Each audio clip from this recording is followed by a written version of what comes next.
Madame, mesdemoiselles, messieurs et bien-aimés dans le Seigneur, bonjour chez vous. Soyez abondamment bénis, peuple de Dieu. Que Dieu vous visite, que Dieu vous comble, vous remplisse du Saint-Esprit, des bontés et des grâces, qu'il vous soit renouvelé tous les jours, que Dieu vous accorde la grâce de renouvellement de sa vie, de la vie, du mouvement et des lettres.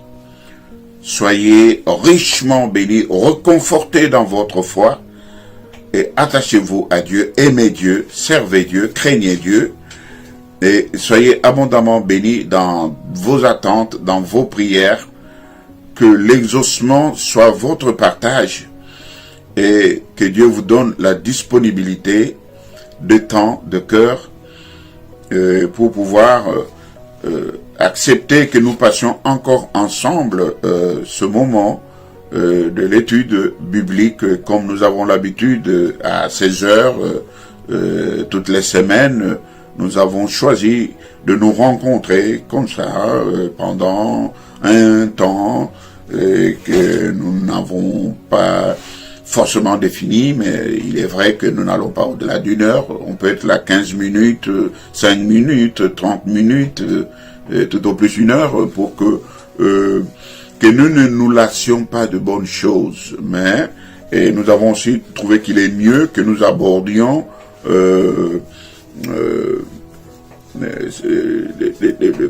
des titres ou des chapitres spécifiques, des choses qui font partie de notre vie chrétienne au quotidien.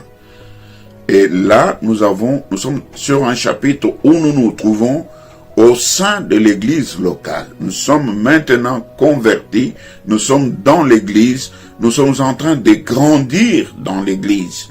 Nous avons vu le salut, nous avons vu le péché, nous avons vu les ministres de Dieu, les services de Dieu, nous avons vu le Saint-Esprit, nous avons vu les dons du Saint-Esprit, nous avons vu plusieurs chapitres. Et maintenant, le Seigneur permet que nous puissions croître, que nous puissions grandir dans sa présence, dans sa maison, et aussi consolider nos rapports vis-à-vis de lui et vis-à-vis de nos prochains.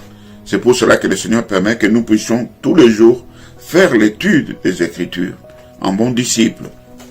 Christ étant notre maître, nous sommes basés sur le fondement des apôtres et des prophètes. Et là, nous sommes là encore aujourd'hui. Personnellement, je vous remercie pour votre attention et pour votre fidélité à ces moments de partage. Aujourd'hui, nous sommes encore dans la libéralité dans l'église locale. Donc, la libéralité, c'est le fait d'accepter, de donner, sans murmure, sans contrainte, apporter dans la maison de Dieu. Et ainsi, nous nommerons tout ce que l'on peut apporter dans la maison de Dieu.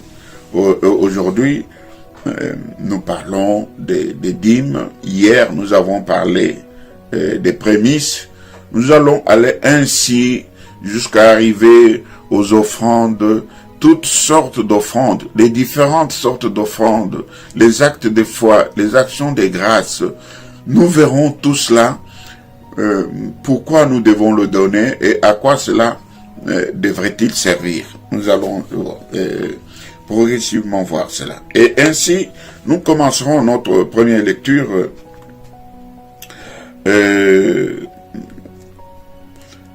dans les livres de Lévite. Nous lirons les versets 30 et 32. Lévite 27, si vous voulez. Lévite, chapitre 27.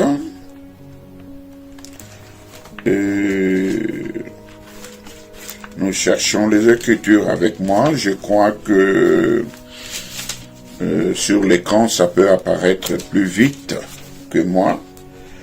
Parce que ça, c'est la rapidité de la technologie. Nous lisons au verset 30 et nous lirons le verset 32. La Bible déclare ceci. Lévite, verset 27. Chapitre 27, excusez-moi. Je suis allé trop vite. Lévite, chapitre 27, Nous lisons le verset 30. Et après, nous lirons le verset 32. Toute dîme de la terre, soit des récoltes de la terre, soit des fruits des arbres, appartient à l'Éternel. C'est une chose consacrée à l'Éternel. Et verset 32. Toute dîme de gros et de menu bétail, de tout ce qui passe sous la houlette, sera une dîme consacrée à l'Éternel. Bien-aimés, là, il s'agit du 10e, c'est-à-dire de la 10e partie de tout ce que l'on reçoit. C'est ce qu'on appelle la dîme. De tout ce que l'on peut posséder en salaire, de tout ce qu'on peut avoir comme gage, de tout ce qu'on peut avoir comme gain, de tout ce qu'on peut avoir comme revenu, de tout ce que l'on peut posséder ou avoir comme héritage, de tout produit, de tout fruit, de toute somme que l'on peut avoir des ventes, de tout ce que l'on peut avoir des récoltes. Et cela, nous pouvons le lire dans ce chapitre de Lévites 27, et nous pouvons le lire dans 2 Chroniques, chapitre 31, le verset 5, et j'aime bien lire dans Luc 18, dans la Nouvelle Alliance, Luc 18, comme ça, nous voyons que le Seigneur a aussi parlé de ces choses. Luc 18,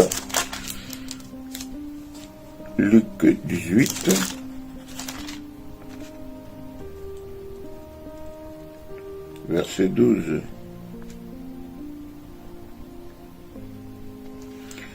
Ici,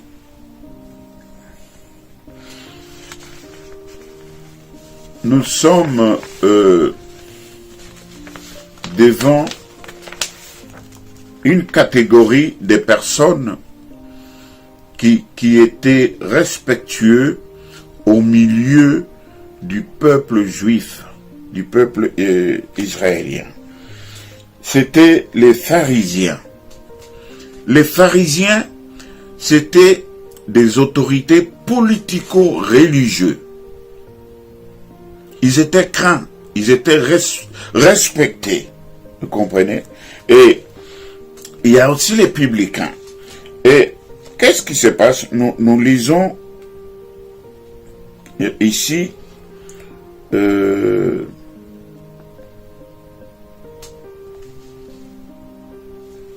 au verset, j'ai dit de Luc 18, chapitre 12, il dit ceci. Ici,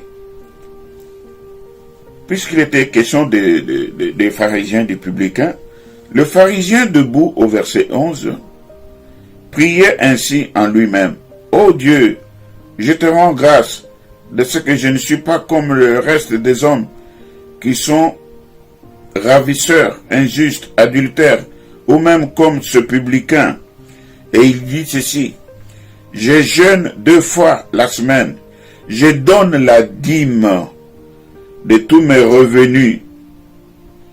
Les publicains, se tenant à distance, n'osaient même pas lever les yeux au ciel, mais il s'est frappé la poitrine en disant, ô Dieu, sois apaisé envers moi, ton fils, qui suis un pécheur. Il reconnaissait son état de pécheur. Donc, ici, on voit la prière d'un arrogant, d'un orgueilleux devant l'Éternel, qui clamait sa sainteté, qui clamait son état de non-pécheur. Or que la Bible déclare que tous ont péché. Alors, ce que je voulais dire, c'est ceci. Vous voyez, ici, le Seigneur était déjà là. Et comme nous l'avons vu, et nous le verrons encore, le Seigneur déclare qu'il n'est pas venu abroger la loi, mais il est venu l'accomplir. Et alors, C'est pourquoi ces choses qui se faisaient ont continué à être faites au temps du Seigneur. Le Seigneur n'a pas condamné ce pharisien parce qu'il donnait la dîme, mais ce pharisien a rendu témoignage de sa vie au quotidien. Il a proclamé tout haut sa sainteté, mais ça c'était de l'orgueil.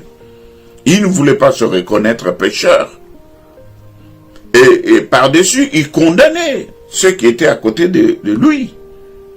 Parce que lui, il se croyait plus ça. Les autorités politico-religieuses.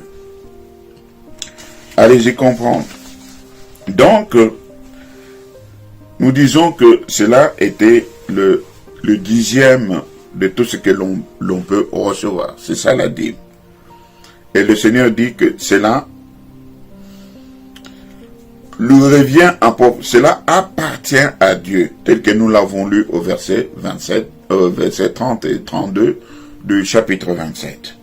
Et ainsi, les croyants de la Nouvelle Alliance donnent aussi la dîme. Et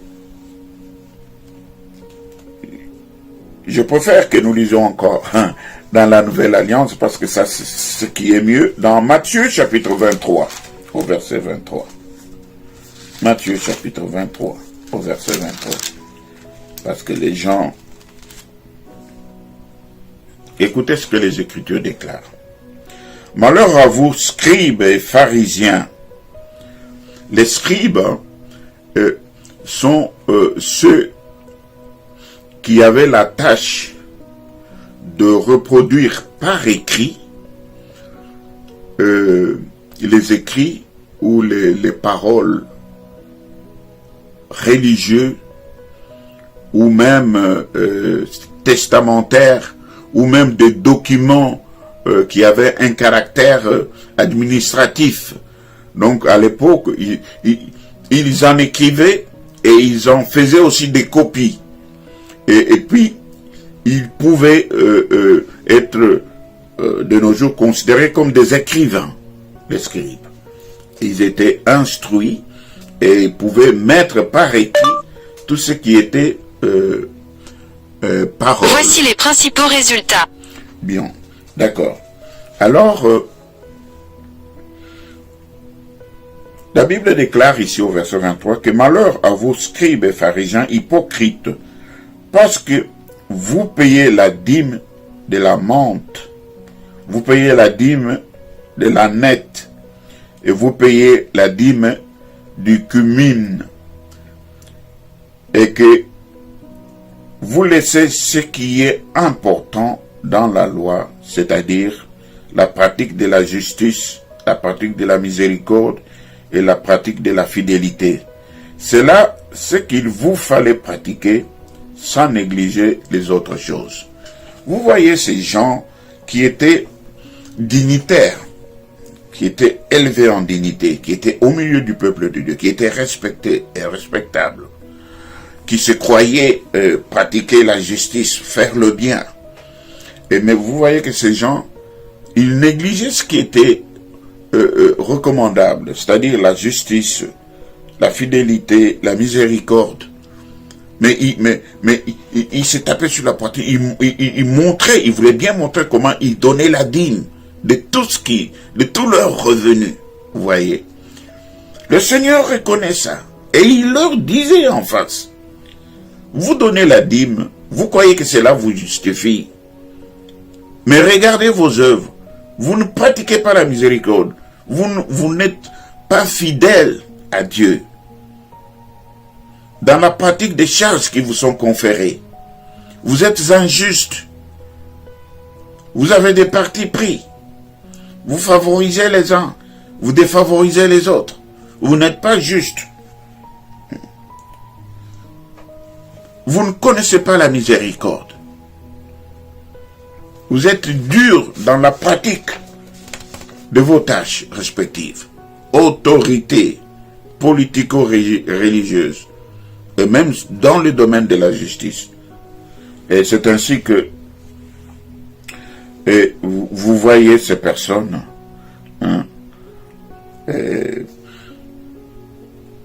le Seigneur rend témoignage ici de leur conduite en rapport avec la dîme. Dans la nouvelle alliance, le Seigneur reconnaît, mais ne les condamne pas sur ces choses. Il dit ce que vous faites est bien, mais vous le faites mal, parce que vous avez des partis pris. Mais l'important qui doit être fait, vous ne le faites pas. Vous comprenez cela? Et c'est ainsi que nous trouvons encore un passage important. Et donc, bon, c'est vrai, c'est dans Matthieu, bon, il n'est pas trop important, mais nous pouvons quand même le lire. Matthieu chapitre 5, le verset 17 à 19. Matthieu chapitre 5, le verset 17 à 19. Écoutez ce qui est écrit. Ne croyez pas que je sois venu pour abolir la loi. Vous comprenez ce que le Seigneur dit? Ne croyez pas que je sois venu pour abolir la loi ou les prophètes. Je suis venu non pour abolir, mais pour accomplir. Vous comprenez? Donc tout ce que le Seigneur, l'Éternel, avait dit dans la Sainte Alliance comme loi perpétuelle, le Seigneur a dit qu'il n'est pas venu pour abolir cela. Il n'est pas venu pour abolir. Le Seigneur rend témoignage. La Bible déclare que le témoignage de Dieu vaut plus que celui des hommes. Est-ce que vous comprenez? Il dit que je ne suis pas venu abolir la loi, mais je suis venu l'accomplir. Donc je ne suis pas venu ôter le service des dîmes, parce que je sais que c'est par là que le diable vous possède, en vous disant de ne pas donner la dîme, de ne pas donner le dixième. Mais qui est-ce qui vous rend propriétaire de tous ces biens? Qui est-ce qui vous en donne, si ce n'est pas l'Éternel? Il peut décider aujourd'hui de fermer le robinet. Est-ce que l'exemple de Job ne vous instruit-elle pas? Job a été riche en tout. Mais lorsqu'il fut frappé, il perdit tout, et même ses propres enfants.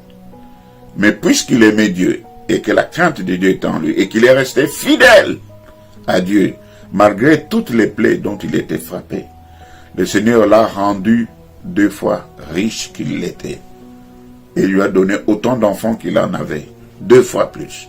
Bien, il a été doublement béni, et consolé de toute la peine qu'il avait vécue.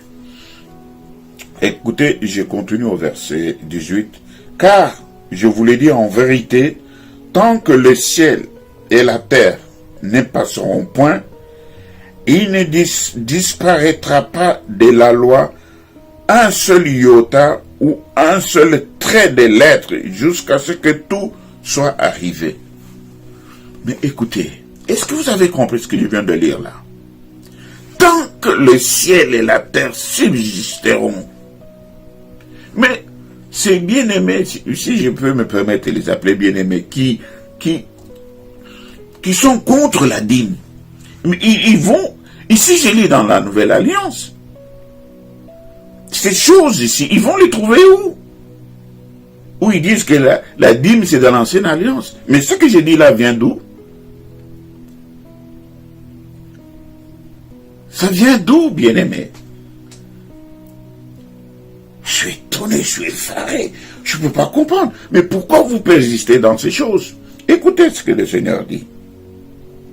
Il dit, celui donc qui supprimera l'un de ses plus petits commandements et qui enseignera aux hommes à faire de même sera appelé le plus petit dans le royaume des cieux.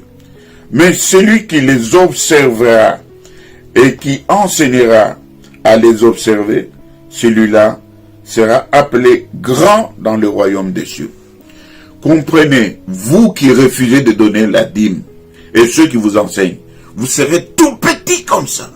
Si le Seigneur peut permettre que vous entriez dans son royaume, alors vous serez tout petit. Vous comprenez maintenant que dans le royaume des cieux, il y aura des grands et il y aura des petits. Il y aura ceux qui sont assis à côté du trône du Seigneur, et il y en a qui seront à des kilomètres et des kilomètres du trône du Seigneur. Des tout petits dans le royaume. Parce qu'ils ont privé. C'est-à-dire qu'ils sont pauvres dans le royaume de Dieu. Mais ceux qui sont riches, ceux qui sont grands dans le royaume de Dieu, c'est ceux qui donnent leur dîme. La dîme, c'est quoi? C'est l'imposition, l'impôt. Dans tous ces pays de la terre où nous vivons, nous sommes imposables. Qui est celui qui ose résister aux impôts, qui refuse de payer ses impôts? Il se verra retiré, dépossédé de tous ses biens. Parce que le huissier va venir. Il prendra tout ce que vous avez à la maison. Il vous sortira même de la maison et vous serez un SDF. Parce que vous êtes redevable à l'État. Vous n'avez pas payé vos impôts. La dîme, c'est l'impôt de l'Éternel. C'est l'impôt de l'Éternel. Nous sommes imposables devant l'Éternel. Si nous craignons, la Bible déclare, la nature ne vous enseigne-t-elle pas? Qui est celui qui s'échappe ou qui contourne l'impôt de nos jours ici? Qui? D'ailleurs, l'État la retire à la source. À la source. À la source. Ceux qui sont non imposables, c'est-à-dire qu'ils sont sans ressources, ils n'ont que le juste pour survivre. Survivre. Ce sont des gens qui n'ont même pas de projet d'avenir. Ils ne peuvent pas rêver s'acheter un véhicule, ils ne peuvent pas rêver s'acheter une maison, parce que tout ce qu'on leur donne, c'est juste pour survivre. Ils ne vivent pas à leur aisance, ils ne mangent pas à leur guise. Ils sont pleins d'allocations ils sont aidés. Ils sont pleins d'allocs pour pouvoir survivre. L'État leur vient en aide. Mais si vous travaillez, vous avez de ressources, vous êtes imposable devant l'État. Et tout celui qui refuse, l'État bloque à la source. Et la banque même va vous punir et vous mettre dans la catégorie des personnes d'interdiction bancaire. Donc il y a des sanctions qui s'en suivent. Vous comprenez cela? Je continue. Vous avez compris cette lecture. Donc, bien aimé, qu'on ne vous trompe pas. Et ceux qui vous enseignent ces choses sont en train de vous amener droit dans la petitesse dans le royaume de Dieu. Ils vous privent de la richesse. Ils vous privent de la prospérité. Regardez, moi je veux bien que vous me montrez cette personne qui refuse de donner la dîme, mais qui est épanouie. Selon la justice comme ça, s'ils ne touchent pas à d'autres choses. Mais vous verrez que c'est ceux qui donnent leur dîme, qui sont épanouis, qui sont riches, super riches. Et c'est le fait d'observer, de donner, d'être fidèles dans leur dîme à Dieu, qui les a rendus millionnaires, milliardaires. Si on compte parmi les enfants de Dieu millionnaires et milliardaires, ils vous diront c'est parce qu'ils sont et ils continuent toujours à être fidèles dans leur dîme. Il y en a même, au lieu de donner le 10%, ils donnent le 20%. Donc ils doublent. Donc ils endettent Dieu. Dieu aime beaucoup ça. Quand vous l'endettez, et lorsqu'il décide maintenant de vous rendre, c'est toujours au double. Pourquoi il dit au double, au centuple? Pourquoi? C'est-à-dire que vous plantez un seul grain, mais qui vous porte du fruit au centuple. Vous comprenez un peu la bonté de Dieu. Et comment il peut rendre celui qui donne sa dîme prospère. Donc, bref, vous devez retenir que les croyants de la nouvelle alliance donnent aussi la dîme. Jésus ne l'a pas annulé. Il a dit qu'il n'est pas venu. Je veux relire encore ce verset. D'ailleurs, il apparaît. Relisez-le. Ne croyez pas qu'il soit venu pour abolir la loi ou les prophètes. Je suis venu non pour abolir, mais pour accomplir. Car, je vous l'ai dit en vérité, tant que le ciel et la terre ne passeront point, il ne disparaîtra pas de la loi un seul iota ou un seul trait de lettre, jusqu'à ce que tout soit arrivé. Celui donc qui supprimera l'un de ces petits commandements et qui enseignera aux hommes à faire de même sera appelé le plus petit dans le royaume des cieux. Mais celui qui les observera et qui enseignera à les observer, celui-là sera appelé grand dans le royaume des cieux. À bon entendeur, mais faites ce qui est bon, ce qui est juste, et vous serez bénis, vous en récolterez le fruit. Donc, la dîme est apportée dans la maison de l'Éternel. La maison de l'Éternel, c'est l'image de l'église locale. Donc, de nos jours, beaucoup de chrétiens font de leur dîme tout ce qu'ils veulent. C'est ce qu'on remarque souvent. Ils la donnent parfois aux nécessiteux. Donc, ils prennent la liberté eux-mêmes. Il se dit que je suis un chrétien. Je ne dépense pas la dîme de Dieu. Je ne la bouffe pas. Je ne la consomme pas. Mais je la donne aux nécessiteux. Au moins j'aurais fait une bonne œuvre. Et il choisit lui-même. Il dit, bon, parmi les serviteurs, moi je peux donner au diacre. Je peux donner à la servante de Dieu là, parce que je vois que elle a beaucoup de problèmes d'ordre financier. L'autre fois, j'avais entendu qu'elle avait un problème de loyer. Elle est allée aux services sociaux de la mairie pour qu'on puisse lui donner l'aide financière pour qu'elle ne soit pas expulsée de sa maison. Bon, et il décide de donner même à d'autres chrétiens. Ils disent bon voilà, le chrétien là a des problèmes financiers, il est mal en point, et bon voilà, je lui donne la dîme. De toute façon, je n'ai pas retiré, je n'ai pas consommé cette dîme, je ne l'ai pas bouffée, elle appartenait à Dieu, mais j'ai fait quand même de bonnes actions aux enfants de Dieu dans l'église. Non, bien-aimé, non. Écoutez ce que la Bible dit. Cette façon d'agir, elle n'est pas fondée sur les Écritures. Nous lirons cela dans Deutéronome chapitre 12 au verset 11 ou dans Malachie chapitre 3 verset 10. Donc, ce que je veux dire, c'est quoi? Les chrétiens doivent apporter leur dîme dans leur église locale. C'est le lieu où l'on reçoit la nourriture spirituelle. C'est le lieu où l'on reçoit les soins spirituels nécessaires. Et c'est le lieu où l'on célèbre les symboles de la rédemption, qui consiste par exemple dans le baptême d'eau, dans le partage de la Sainte Seine.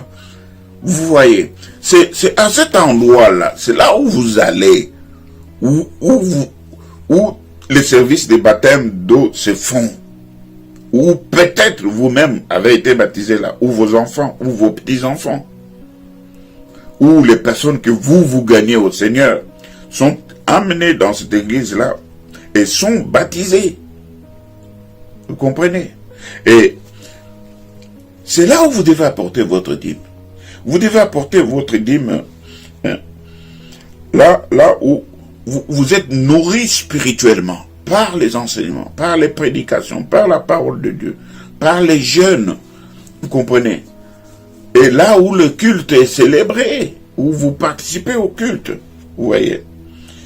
Et là où tous ces symboles de la rédemption que je venais de citer ici. Donc, c'est là où vous devez apporter votre dîme. Autrefois, dans l'ancienne alliance, les serviteurs qui servaient Dieu à temps plein,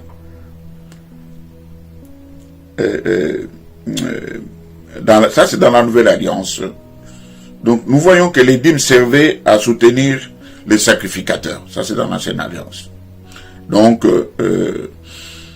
les sacrificateurs, les Lévites, nous pouvons lire cela dans Nombre chapitre 28, versets 21 à 24. Nombre chapitre 28.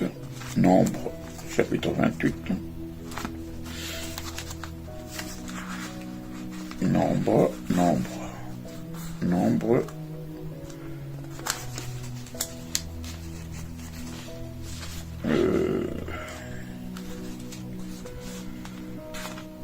Allez, les nombres, je vous cherche.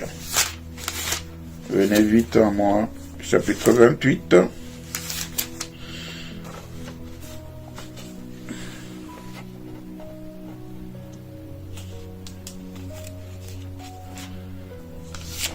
Verset 21 à 24, chapitre 28.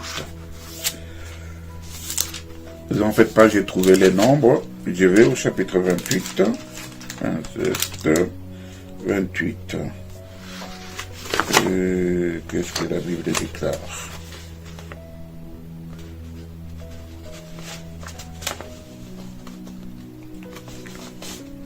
Ouais.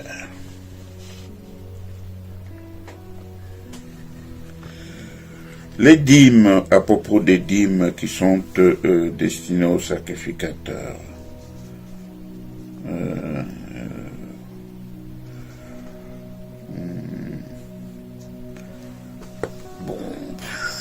Verset 16, on dit, le premier jour du mois, le 14e jour du mois, ce sera la Pâque de l'Éternel.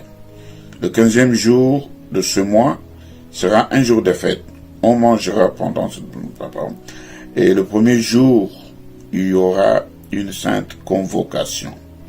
Bon, ce qui m'intéresse, moi, c'est à partir du verset 21. Je lis d'abord au verset 20.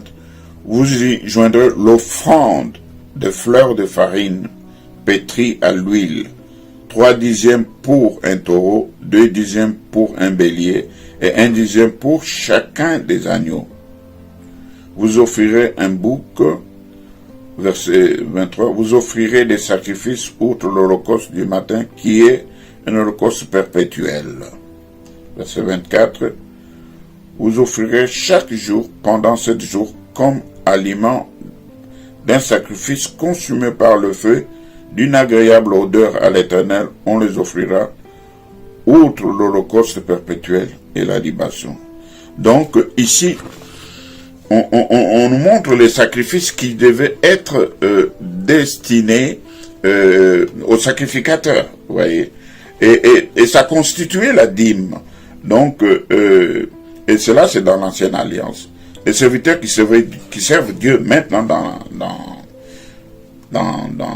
la Nouvelle Alliance, ils sont payés par les dîmes.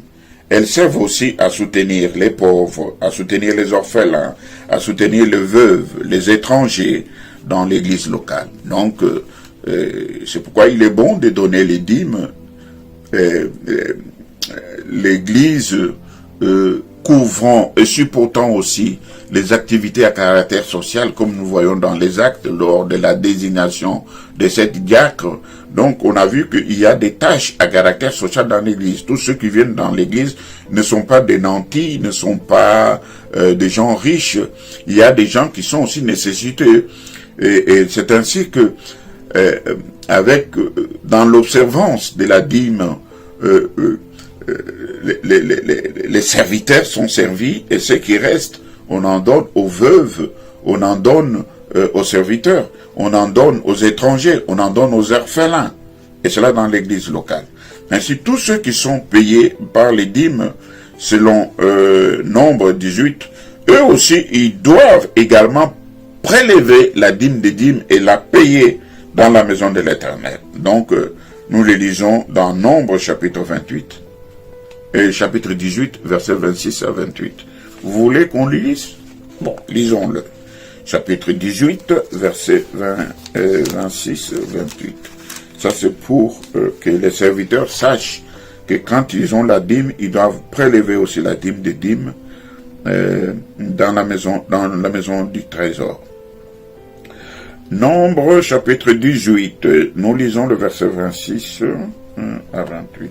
Il dit ceci.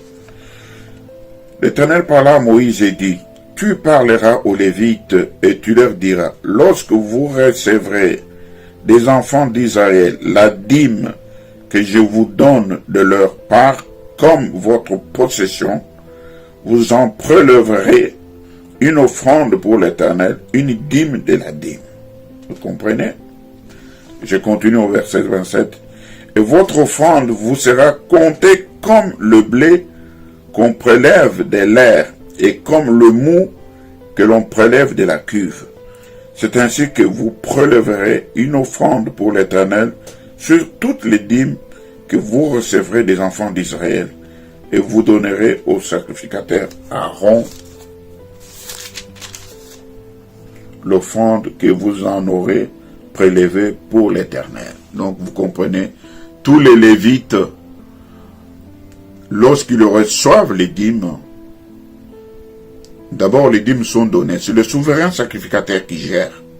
Il prend, il donne à chaque Lévite selon l'exercice de ses tâches.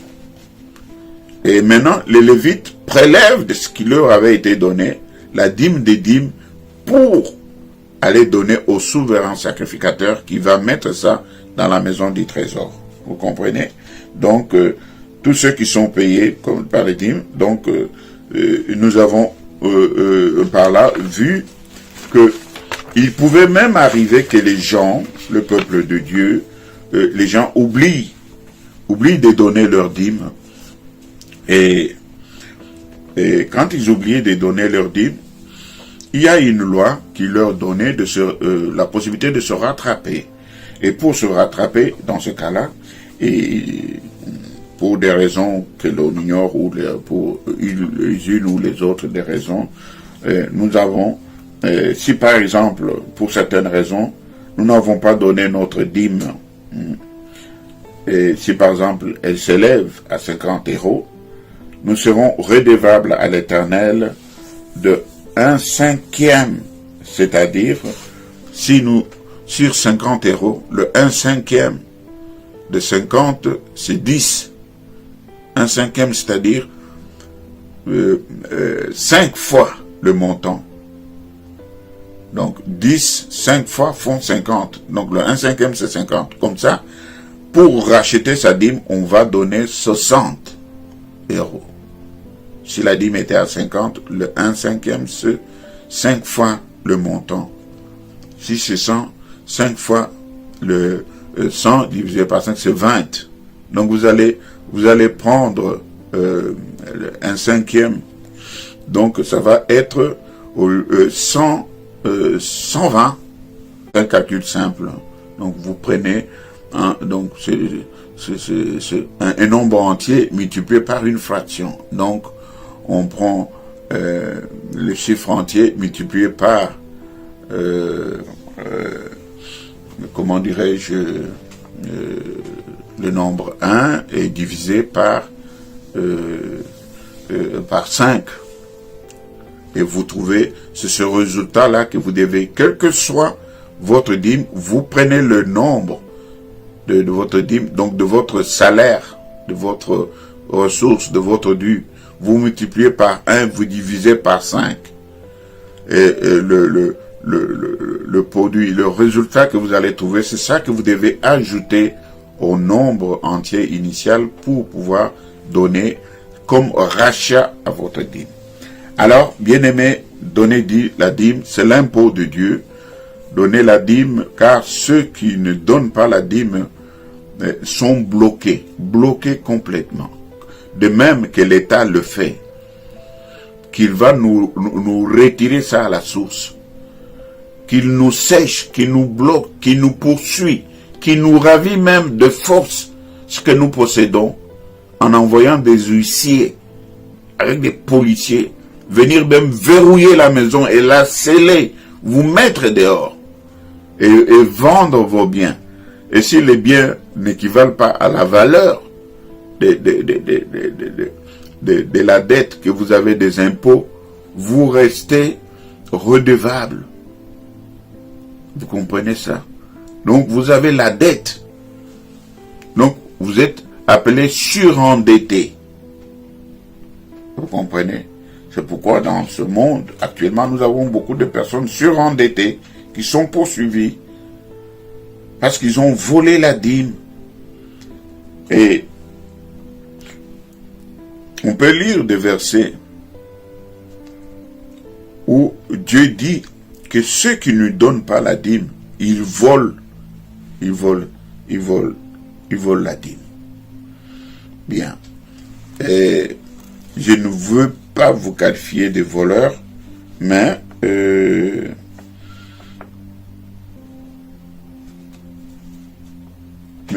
ce verset, je crois que nous le lirons à une autre circonstance, où le Seigneur démontre clairement que vous vous plaisez à habiter vos maisons lambrissées, où vous avez des meubles parfois en cuir doré, décorés, somptueux, des moquettes, des splits, tout ce que vous voulez, les derniers cris, mais vous oubliez la maison de l'Éternel. Ça, c'est pas bon. Dieu se fâche et il crève vos réservoirs. Il souffre sur vos richesses. Et là, vous espérez gagner plus, vous en gagnez moins. Quand vous commencez à vivre ces choses, sachez que c'est le châtiment de Dieu. Mais je ne veux pas que vous soyez nommés du nombre de ceux qui volent la dîme de Dieu.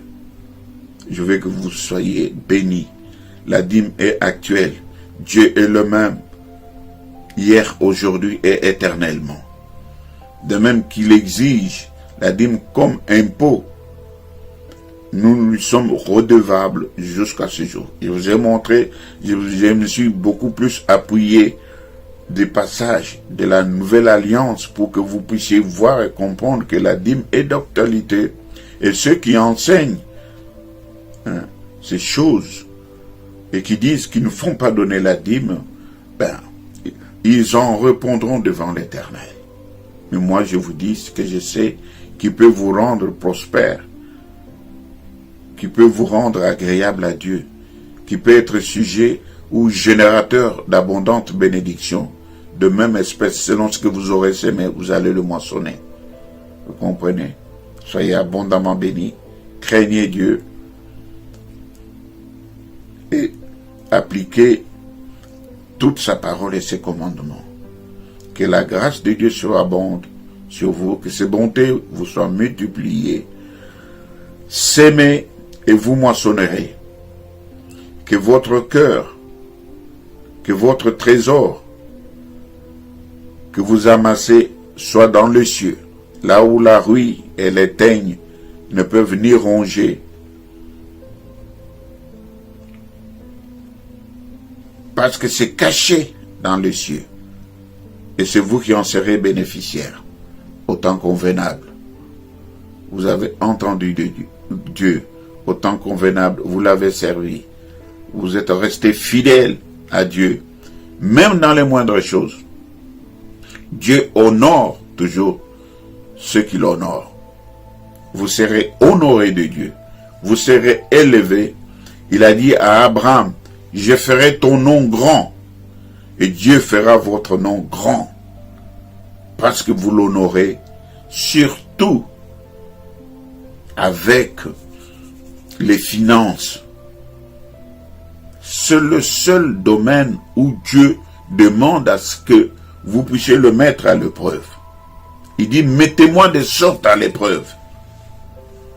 Comme ça, dès que vous décidez de mettre Dieu à l'épreuve, la Bible déclare que Dieu va menacer ceux qui dévorent. Pour vous, Dieu va menacer cela. Pour que vous soyez dans l'abondance. Et aucune inquiétude. Parce que la bénédiction de l'Éternel est celle qui enrichit. Vous serez enrichis à tous égards. Soyez abondamment bénis. Aimez Dieu, servez Dieu. Soyez fidèles dans vos dîmes. Donnez vos prémices. Prochainement, nous allons voir les offrandes et toutes les sortes des offrandes. Nous apprendrons aussi quelle est la manière favorable et agréable à Dieu pour pouvoir lui donner. Comment Dieu aime-t-il que nous lui donnions? Cela sera pour nos prochaines rencontres, nos prochaines émissions, toujours à la même heure, les jeudis à 19h. Et si vous voulez avoir des précisions, même des questions à poser, appelez-nous à notre numéro de téléphone qui apparaît. Vous nous aurez en ligne, vous poserez des questions et nous vous répondrons. C'est bien de communier cette chaleur d'enfant de Dieu, de recevoir aussi la parole de Dieu en direct. Ayons ces bonnes habitudes, parce que la Bible nous recommande de ne jamais abandonner nos assemblées. Que Dieu vous bénisse. Nous y sommes tous les dimanches. Nous y attendons et vous serez les bienvenus. Que Dieu vous bénisse. Nous vous aimons